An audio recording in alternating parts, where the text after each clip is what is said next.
Hello students, today we're talking about probability generating functions, and these are used for discrete random variables. We can see in our syllabus that it defines our probability generating function as a series of probabilities times t to the x power. Well, those of you who have done the calculus option, maybe you can see that this is a power series representation. So it's a series with sums with powers, and it looks similar to a Taylor series as well. So that's a nice little connection for us. So a probability generating function is a power series representation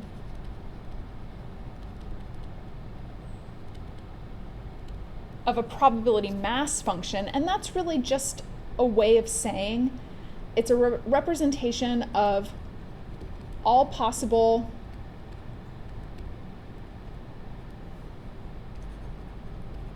probabilities for unique x values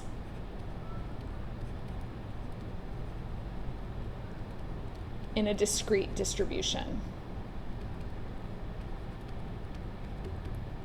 So for example, the power series representation for rolling a dice. So if I think about my generating function, so example, rolling a die. My probability generating function, so I use t just to have something to put powers onto. It's called our dummy variable. So I would have the probability of x equals 1, so that's going to be 1/6, t to the x value, which is 1, 1/6 t squared, 1/6 t cubed, 1/6 t to the 4th, 1/6 t to the 5th, 1/6 t to the 6th, and I would stop here. So looking at a probability generating function, I can see the probabilities and I can see the values that x takes on. So if I gave you another example, so let's call this example 2, determine the probability mass function, not function, let's just say probability distribution given by a probability generating function of, let's say our g of t was 0. Let's go with fractions. Let's say 1/5 t cubed plus 3/5 t to the 5th plus, that would leave 1/5 t to the 7th.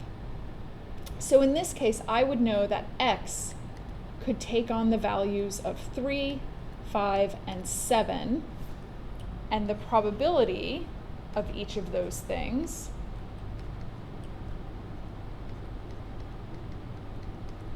would be 1/5, 3/5, and 1/5. So notice my probabilities will still sum to one whole.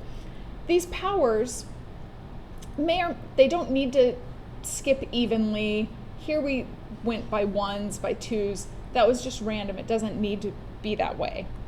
So basically what we see is that g of t fits this form. So it's a sum of probabilities times powers that take on the x values. So my t is just my dummy variable. It doesn't actually have a meaning. I just need something to hold powers.